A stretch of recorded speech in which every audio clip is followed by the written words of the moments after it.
আচ্ছা, সফলতা ক্লাসে ইউটিউব চ্যানেলে তোমাদের আবার স্বাগত জানাই। তো আশা করি সবাই ভালোই আছো। তো তোমরা থাম্বনেলে দেখতেই পেয়েছো যে এই ভিডিওটা কী বিষয়ে হতে চলেছে। তো সেই বিষয়ে আসছি একটু পরে। আগে আমাদের পেড কোর্সের ব্যাপারে একটু বলে নিই।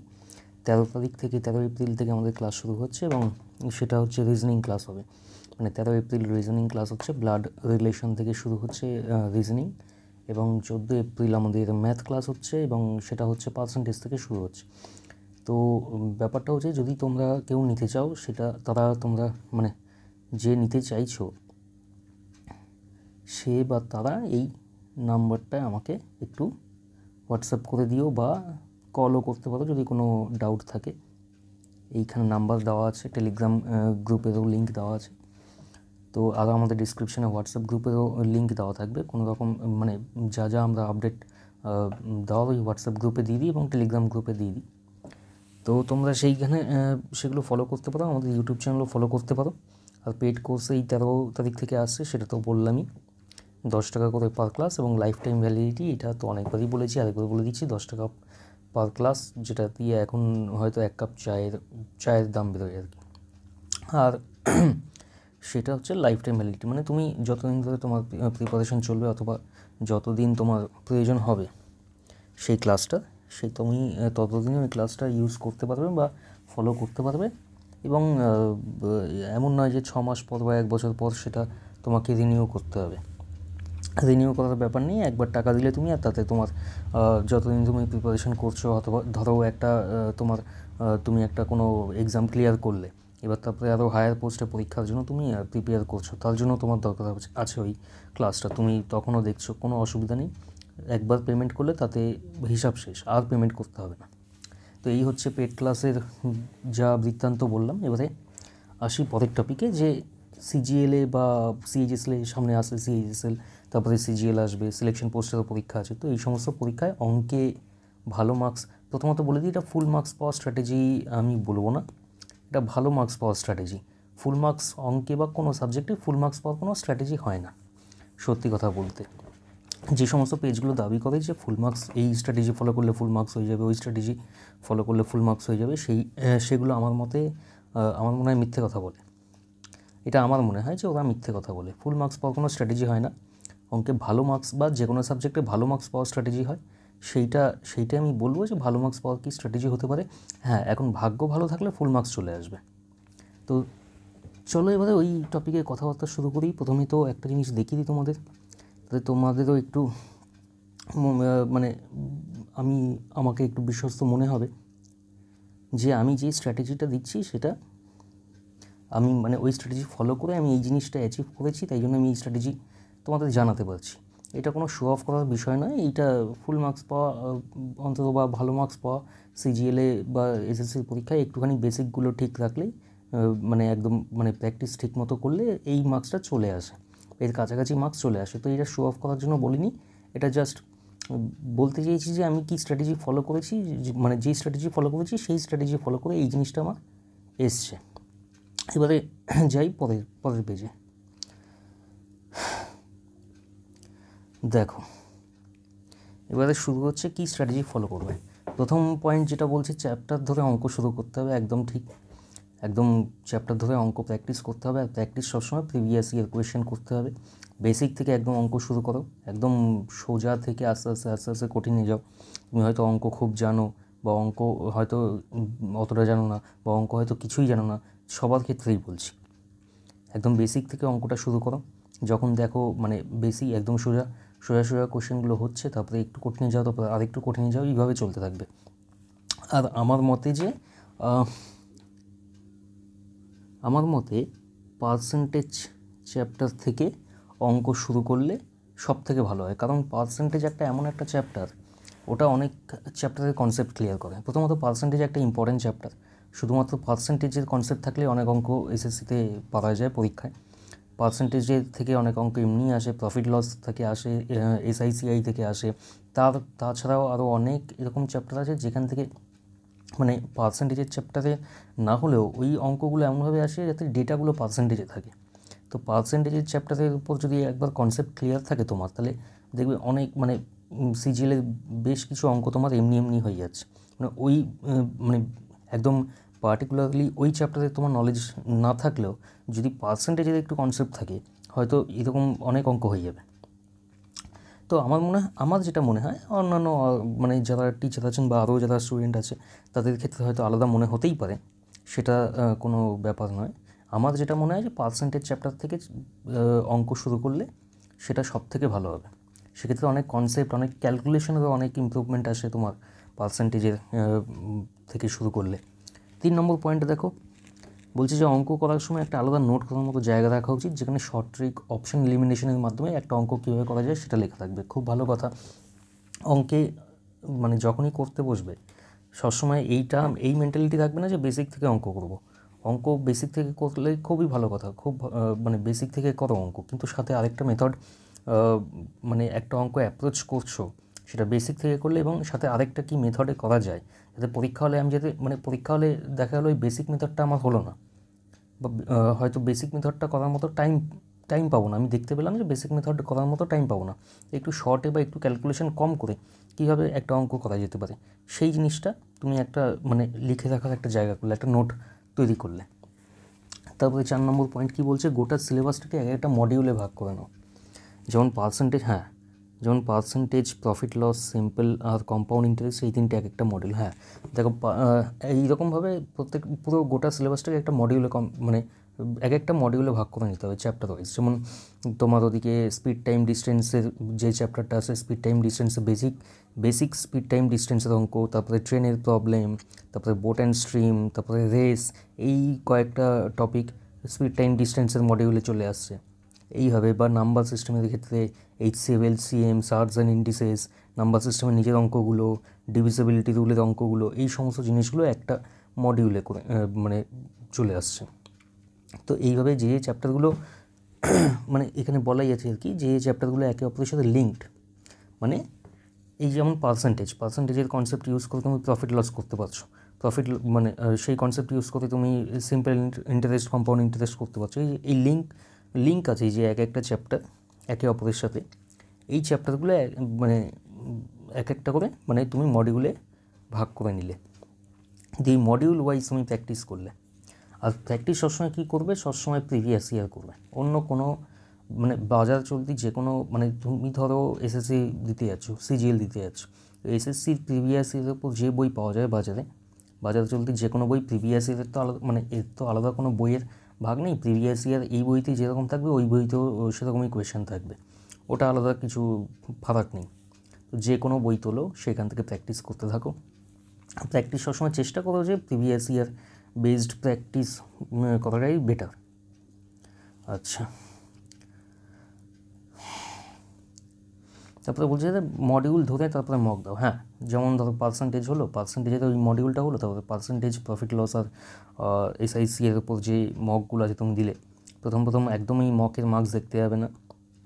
তুমি প্রথমে দেখবে যে ওই মানে মকের একটা কোয়েশ্চেন তুমি মকের টাইমে পারছো কি না কোয়েশ্চেনটা সলভ করতে, মানে এমনি সময় হয়তো পারছো অঙ্কটা, কিন্তু মকে ওই কোয়েশ্চেনটা পারছো কি না সেটা হচ্ছে মোদ্দা কথা, সেটা মেন কথা, যে তুমি ওই সময় পারছো কি না। তারপরে কি বলছে দেখো, সোজা কথা বলতে গেলে তোমার একটু আন্দাজ করার ক্ষমতা থাকতে হবে, একটু লজিক্যালি গেস করার ক্ষমতা তোমার থাকতে হবে, একটু কমন সেন্স লাগাতে হবে। যেমন এই গেস করা বা অপশান এলিমিনেশন, এই সমস্ত জিনিসগুলো না অঙ্কের ক্ষেত্রে খুব ইম্পর্টেন্ট। তুমি বেসিক মেথড শিখলে বা শর্ট ট্রিক শিখলে খুব ভালো কথা, কিন্তু এগুলোও কিন্তু সমানভাবে ইম্পর্টেন্ট, একটু আন্দাজ করা। যেমন কম্পাউন্ড ইন্টারেস্ট অনেক অঙ্ক এরকম আসে যে অপশান দেখে একটু আন্দাজ করলে মানে অঙ্কগুলো চটজলদি হয়ে যায়, ঠিক আছে, মানে অপশানগুলোর মাঝে যদি একটু গ্যাপ থাকে সেক্ষেত্রে অনেক সময় আন্দাজ করে একটু লজিক্যালি গেস করে অঙ্কগুলো মিলিয়ে দেওয়া যায়, পুরো অঙ্ক করতেও লাগে না, মানে অঙ্ক করতেই লাগে না, মানে দেখে হয়তো মনে হবে যে খুব ক্যালকুলেশন ওরে বাবা কীভাবে করবো, কিন্তু যদি একটু আন্দাজ করার ক্ষমতা থাকে, একটু লজিক্যালি গেস করার ক্ষমতা থাকে, ওই সমস্ত অঙ্কগুলো আরামসে হয়ে যায়। তারপরে দেখো যেটা বলছি আমি, যে অঙ্কগুলো আসে দেখো, এটা তো স্বাভাবিক যে এটা গ্র্যাজুয়েশন লেভেলের পরীক্ষা, মানে SSC CGL গ্র্যাজুয়েশন লেভেলের পরীক্ষা। তো যারা পরীক্ষা দিতে আসছে তারা মাধ্যমিক, তো সিলেবাস তো মাধ্যমিকের, গ্র্যাজুয়েশন লেভেলের পরীক্ষা হলেও সিলেবাস মাধ্যমিক লেভেলের, আর মাধ্যমিক সবাই পাস করে এসছে। তো ওইখানে অধিকাংশ ছেলেমেয়েই ওই অঙ্কগুলো যদি ওদেরকে এমনি বাড়িতে দিয়ে দেওয়া হয় তো ওইখানে অধিকাংশ ছেলেমেয়ে ওই অঙ্কগুলো পারবে, কিন্তু ব্যাপারটা হচ্ছে ফারাকটা কোন জায়গায় হবে যে ওই 1 ঘন্টার মধ্যে কোয়েশ্চেনগুলো পারতে হবে, মানে 1 ঘন্টার মধ্যে ওই 100টা কোয়েশ্চেনের বেশিরভাগ তোমায় পারতে হবে। ওইখানেই তোমাকে আলাদা হতে হবে ওদের বাকি সবার থেকে। পারবে ওখানে অধিকাংশ ছেলেমেয়ে, ঠিক আছে। ওই অঙ্কগুলো আমি যদি মানে কারো হয়তো 20 মিনিট টাইম লাগবে, কারো হয়তো 2 ঘন্টা টাইম লাগবে, কারো হয়তো 6 ঘন্টা লাগবে, কারো হয়তো 2 দিন লাগবে, কিন্তু পারবে আমার মনে হয় সবাই। কিন্তু যেটাতে আলাদা হতে হবে সবাই, মানে একজনকে আরেকজনের থেকে আলাদা যেটা করে দেবে সেটা হচ্ছে টাইম। বোঝা গেল? তো ওই অঙ্কগুলো মানে সবাই পারবে, কিন্তু তুমি কোথা থেকে আলাদা টাইমের ক্ষেত্রে। টাইমের মধ্যে করার জন্য তোমাকে একটু অঙ্ক নিয়ে না একটু ভাবতে হবে, একটু প্র্যাকটিস করতে হবে। পারবে সবাই, কিন্তু টাইমের মধ্যে পারতে হবে, এটা হচ্ছে বড় কথা। তারপরে দেখো, পুরো অঙ্ক সিলেবাস শেষ হয়ে গেলে তখন শুধু মক দিতে হবে, খুব ভালো কথা। অ্যান্ড ওই প্রশ্নগুলো প্র্যাকটিস করতে হবে ভালোভাবে। মকের ওই যে সাইটগুলো আছে, যেই সাইটগুলো আছে, আমি সাইটগুলো এখন বলছি না, তোমরা জানো হয়তো যারা প্রিপারেশান নিচ্ছ। মকের ওই সাইটগুলোতে যে মার্কসগুলো দেখায়, যে হাইয়েস্ট মার্কস এত, হাইয়েস্ট মার্কস 100 100, 200 200, 50 50, এই মার্কসগুলোর ওপর ভরসা করবে না। হয়তো ওখানে মার্কস দেখাচ্ছে হাইয়েস্ট মার্কস হচ্ছে 50 বা 100 100 100, ওগুলোর ওপর ভরসা করবে না, ওগুলোর দিকে তাকাবেও না। তোমার মার্কস একটু কম, ঠিক আছে, কোনো ব্যাপার না, দুঃখ পাবে না। তোমার মার্কস একটু বেশি, ওতেও আনন্দে লাফানোর মতো কিছু ব্যাপার নেই। মক দিয়ে অন্তত মকের মার্কস দেখেই কিছু জাজ করতে যাবে না নিজের ইয়েকে। হ্যাঁ, এইটা করতে পারো যে যেই কোয়েশ্চেনগুলো আটকাচ্ছে ওইগুলো অ্যানালাইসিস করতে পারো, যে ওইগুলো আর কোন মেথডে করলে বা বেসিক ছাড়া আর কোন মেথডে করলে ওই সময় পারা যেত, বা একটু শর্টে, বা যেই অঙ্কগুলো তোমার হয়তো পেরেছো কিন্তু একটু বেশি টাইম লেগেছে, সেই অঙ্কগুলো তুমি আরেকবার ভাবলে যে এই অঙ্কটা আর একটু কম সময় কীভাবে হতো। এই জিনিসগুলো একটু তোমাকে রপ্ত করতে হবে। যেমন এইখানে বলা আছে কি আছে, অঙ্ক নিয়ে অঙ্ক নিয়ে একটু এক্সপেরিমেন্ট করতে হবে। মানে এক্সপেরিমেন্ট মানে যে কথাটা আমি এতক্ষণ বলে যাচ্ছি, যে অঙ্ক বেসিকে তো সব হবেই, কিন্তু অঙ্কটা নিয়ে না একটু ভাবতে হবে তোমাকে, বুঝলে তো। মানে কি বলবো, মানে একটা অঙ্ক হলো, তুমি বেসিকে করলে, কিন্তু বেসিকে করে ওইখানে থেমে গেলে হবে না, একটু ভাবতে হবে যে এই অঙ্কটা আর কিভাবে হতো। এই অঙ্কটা এইভাবে করবে যে 15-20 সেকেন্ডের মধ্যে যদি আমি করতাম এই অঙ্কটা, দেখবে যে মানে মকে না ওই উপরে একটা টাইম দেয়, অ্যাভারেজ টাইম, টপার কত টাইম নিয়েছে সেই টাইমটা, এই জিনিসগুলো একটু ফলো করবে। এই ছোটো ছোটো জিনিসগুলো একটু বেশি ফলো করবে, মার্কস অতটা ফলো না করলেও হবে। ওই জিনিসগুলো দেখবে, হয়তো তোমার টাইম লেগেছে 1 মিনিট, কিন্তু টপারের টাইম লেগেছে হয়তো 15 সেকেন্ড। তো একটু সেইখানে তুমি ভাবার চেষ্টা করবে যে 15 সেকেন্ডে এই অঙ্কটা কীভাবে হতে পারে, বা 20 সেকেন্ডে, 15 সেকেন্ডে টপার করেছে বলে 15 সেকেন্ডেই করতে হবে সেটা বলছি না, তুমি 20 সেকেন্ডে করো, 20 সেকেন্ডে বা 25 সেকেন্ডে করো। ভাবো যেটা 1 মিনিট লেগেছে সেটা 25 সেকেন্ডে কীভাবে হতে পারে, এইটা ভাবো। বোঝা গেল কী বলতে চাইছি? তারপরে পেজে যাই, কী বলেছে। হ্যাঁ, তারপরে কী বলছে, কোনো অঙ্কে অপশান না থাকলে সে অঙ্ক করা যাবে না। খুব ভালো কথা। অপশান যদি না থাকে, এই যে মাঝে মধ্যে বন্ধুরা একটা করে অঙ্ক দিয়ে দেয়, যে দেখ তো ভাই এই অঙ্কটা বলতো, অপশান নেই, হাতই দেবে না ওই অঙ্কে। বন্ধুকে প্রথমে বলবে যে আগে অঙ্কের অপশান পাঠা, তারপরে আমি অঙ্কটা দেখব। অপশান ছাড়া কোনো অঙ্কে হাত দেবে না, খামোখা কনফিউশন ক্রিয়েট হয় ওতে। অপশান যদি থাকে তবেই সেই অঙ্ক করো, তাতে কী হয়, ভাবার যে প্র্যাকটিসটা সেটা তৈরি হয়। মানে অপশান এলিমিনেশন বা অপশানকে ইউজ করে কীভাবে অঙ্কটা করা যেতে পারে, বা ব্যাক ক্যালকুলেশন, এই সমস্ত জিনিসগুলো না যখন অপশান থাকে তোমার চোখের সামনে, তখনই তুমি এই জিনিসগুলো তোমার একটু রপ্ত হবে। তো অপশান ছাড়া কোনো অঙ্ক করবে না, নিজেও কোনো অঙ্ক করবে না। বন্ধুরা হয়তো খোঁচা দিতে পারে, তুই অঙ্ক পারিস না বা কিছু, ওতে একদম ঘাবড়ানোর কিছু নেই, ও যা বলছে বলতে দাও। তো অপশান ছাড়া কোনো অঙ্ক করবে না। আচ্ছা, লাস্ট পয়েন্ট হচ্ছে পরীক্ষার হলের ব্যাপার। পরীক্ষা হলে সব অঙ্ক একবারে একদমই করতে যাবে না। 25টা অঙ্ক থাকে প্রথমে, মানে ওই 25টা অঙ্ক বা পুরো 100টা কোয়েশ্চেনই 2-3টে রাউন্ডে করার চেষ্টা করবে। প্রথম রাউন্ডে তুমি দেখলে যে যেই কোয়েশ্চেনগুলো একদম, মানে ম্যাথের কথা বলছি, প্রথম রাউন্ডে দেখলে যে যেই কোয়েশ্চেনগুলো 1 লাইনের আছে এবং দেখে মনে হচ্ছে একদম মুখে মুখে অঙ্ক হয়ে যাবে, সেই অঙ্কগুলো প্রথমে করলে। তারপরে দ্বিতীয়বার দেখলে একটুখানি ক্যালকুলেশন করলে বা একটুখানি যদি 2-5 সেকেন্ড ভাবো, সেই অঙ্কগুলো হয়ে যাবে, সেই অঙ্কগুলো তারপরে করলে। তারপরে লাস্টে তুমি হাত দিলে ওই অঙ্কগুলো যেগুলো তোমার মনে হচ্ছে তুমি পারবে, কিন্তু একটু ক্যালকুলেশন করতে হবে, সেই অঙ্কগুলো তারপরে লাস্টে নিয়ে গিয়ে পড়লে। ওই একটা অঙ্ক আটকে আছে, ধরো তুমি প্রফিট লসের অঙ্ক খুব ভালো পারো, প্রফিট লস থেকে একটা অঙ্ক এসছে, কিন্তু তুমি ওইখানে পারছো না। এবার তোমার তো মানে মানিজ্যতার ব্যাপার চলে এলো যে প্রফিট লসের অঙ্ক আমি এত ভালো করেছি কিন্তু এখন পারছি না কেন, ওইটা নিয়েই বসে রইলে 5 মিনিট 10 মিনিট 15 মিনিট। ওই ভুলটা একেবারেই করবে না। কোনো অঙ্ককে ইগোতে নেওয়া যাবে না, একদম ওই নিজের ইগো আলমারিতে রেখে বাড়িতে তারপরে যাবে টিসিএসে পরীক্ষা দিতে, বোঝা গেল? কোনো অঙ্ক ইগোতে নেওয়া যাবে না, কোনো কোয়েশ্চেন ইগোতে নেওয়া যাবে না। তুমি হতেই পারে প্রফিট লস বা পার্সেন্টেজ বা স্পিড টাইম বা নাম্বার সিস্টেমের অঙ্ক তুমি দারুণ পারো, সারা বছর খুব ভালো করেছো, তো ওইখানে গিয়ে আটকে গেছে, এটা হতেই পারে। এটার জন্য মেন্টালি প্রিপেয়ার থাকতে হবে। এটাকে ইগোতে নেওয়া যাবে না যে কেন হচ্ছে না, কেন হচ্ছে না তো করেই ছাড়বো আমি, এই জিনিসটা খবরদার করবে না, সর্বনাশ হয়ে যাবে একেবারে। তো এই ছিল স্ট্র্যাটেজি। এতে আমি এটা বলবো না যে তোমরা এই স্ট্র্যাটেজি ফলো করলে একদম হয়ে যাবে, মানে পণ্ডিত হয়ে যাবে, বা 50-এ 50 বা 100-100, মানে মেন্সে তো 90-তে পরীক্ষা হয় ম্যাথের, 90-তে 90 পেয়ে যাবে, একদমই বলবো না। তবে হ্যাঁ, যদি যা মার্কস এখন পাচ্ছ তার থেকে একটুখানি ইমপ্রুভমেন্ট অবশ্যই হবে, তার থেকে বেশ কিছুটা ইমপ্রুভমেন্ট হবে।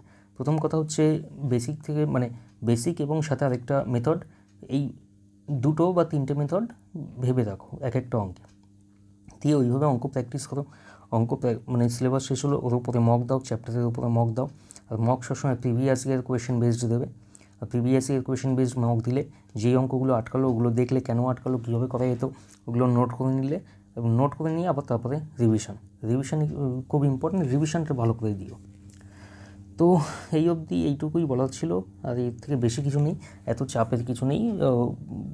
মানে ফুল মার্কস পেতেই হবে এটা ভেবে পরীক্ষা দিতে যাবে না, মোটামুটি একটা ভালো মার্কস পাবে, ভালো মার্কস তুলতে হবে, এইটা ভেবে যাও, কোনো তাতে প্রেশারের কিছু নেই। তো আজ এই অবধি থাক, তো আবার তোমাদের সাথে পরের ভিডিওতে কথা হবে, দেখা হবে। আর তোমরা যদি পেইড ব্যাচ নিতে চাও তাহলে অবশ্যই যোগাযোগ করো নাম্বারে। তো আজ আসি, চলো টাটা।